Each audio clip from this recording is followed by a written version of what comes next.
Hi, this is Julie with Beadaholique, and in this video I'm going to teach you how to make the Hodge Podge Honeycomb earring. So this is what you see here, and it features 2-hole honeycomb beads. So if I pick one up, you'll see that they have 2 parallel holes, and they are a hexagon shape that measures 6 millimeters. And this particular collection that I'm drawing from is the Hodge Podge collection, which features these wonderful swirls of blue, orange, and seafoam colored glass. So a bunch of different shades of it and different patterns of those swirls, so really fun. For this particular earring, you're going to need 2 different colors of honeycomb beads. You're going to need 2 cut lengths of chain. These measure about 30 millimeters, so just a little over an inch. You're going to need some jump rings, an earring hook. I love this earring hook. Really fun, nice design to it, very modern.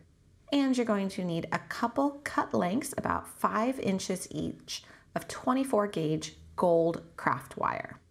Now for your tools, you'll need 2 pairs of chain nose pliers to be able to open and close those jump rings, a pair of cutters, and I'm going to be using a wire looping plier. A round nose plier would work as well. Let's go ahead and begin. And the first thing we're going to do is I'm going to teach you how to make a wrapped wire loop at the end of a piece of cut wire. So this is something that you'll be able to use in your other jewelry making projects too. So starting about an inch down from the end, I'm just going to place the wire between the 2 noses of my pliers. And I'm going to squeeze, and you see that that's already starting to form a nice bend in my wire.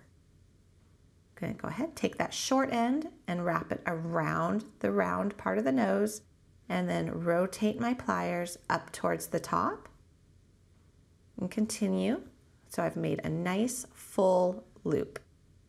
Now I want to make a wrapped wire loop, so I'm just going to use my finger, and using my hands, I'm going to wrap that wire around several times. Couple nice wraps. I'm going to pull it off, trim the tail, and then go ahead and tuck in any rough wire part. So we have a very nice wrapped wire loop. We're going to do that with the other piece of wire as well.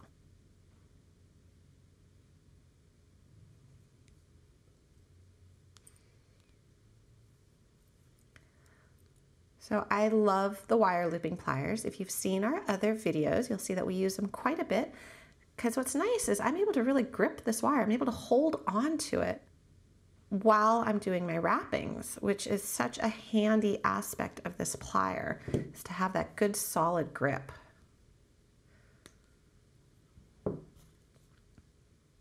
Okay, so we got those 2 ready to go. They're prepped and primed.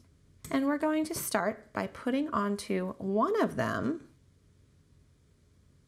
5 honeycomb beads.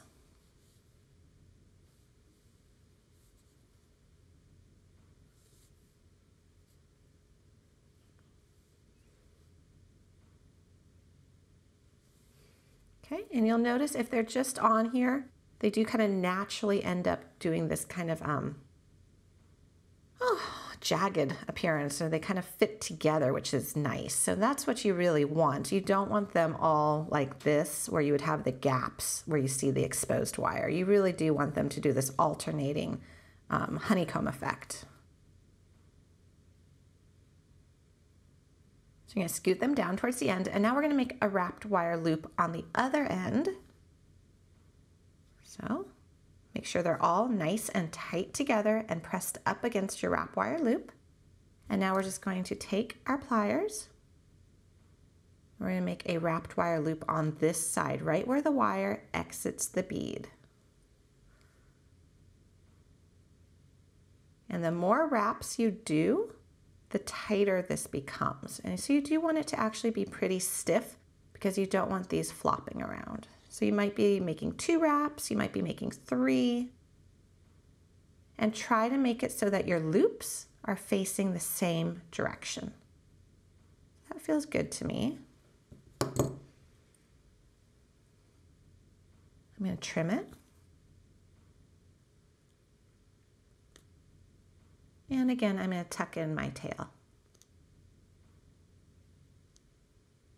Okay, we've got that part done. Now with the next one, got our piece here. We're going to thread it through the first honeycomb, and now we have to slip in one of our alternating colors of honeycombs. So here's this one, and you see those two holes right there. Okay, so it's going to go through it and needs to go through the honeycomb next to it. And this could be a little bit tricky because you are using a 24 gauge wire, which is not the stiffest wire in the world. So you have to just kind of work with it until it pokes through that honeycomb next to it, because you don't have a big gap to kind of look and see. There we go. And we want to do that again. So pull it back so it's hiding in the bead. Slip this guy down where you want him. And make sure it goes through his hole too. It's just a little fiddling with it. There we go. Good golly. Okay, and then once you've got it through that honeycomb, you need it to go through the last one. So just keep fiddling with it till it does it. Once you've got it through, you can take, it can be a little tight at this point, so you could go ahead and you can take your chain nose and just pull it through. There we go. And now we need to make another wrapped wire loop.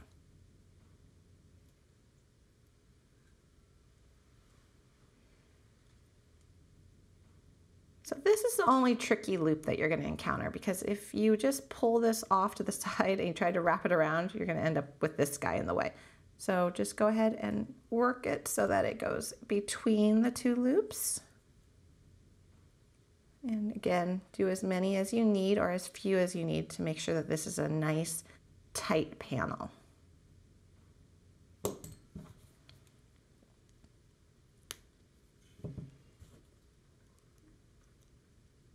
There we go. Okay, and you got your loops facing the same direction. And now we're going to go ahead and just connect these with a jump ring. You really don't need to for structural purposes, but I think it looks a little bit better to not just have those loops hanging out there.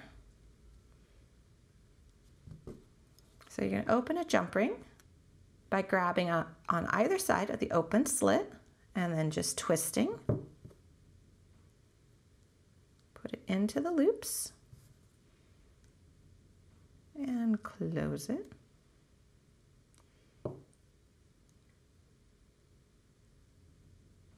And make sure it's a good, nice, tight close. And pick up another jump ring.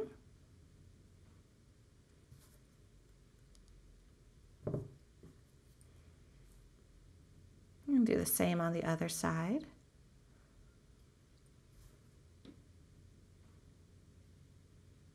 And another jump ring. So what we're going to do with this jump ring is we're going to connect it to the top, whoops, that's the bottom of the earring, the top loop, as well as one of your cut lengths of chain. And you want to go to the end chain link, close it on up, go to the other side, do the exact same thing. You can even put your chain on there first if that's easier for you. Link it onto that loop.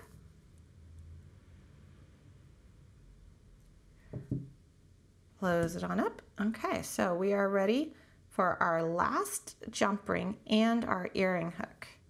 And we're going to connect them all together.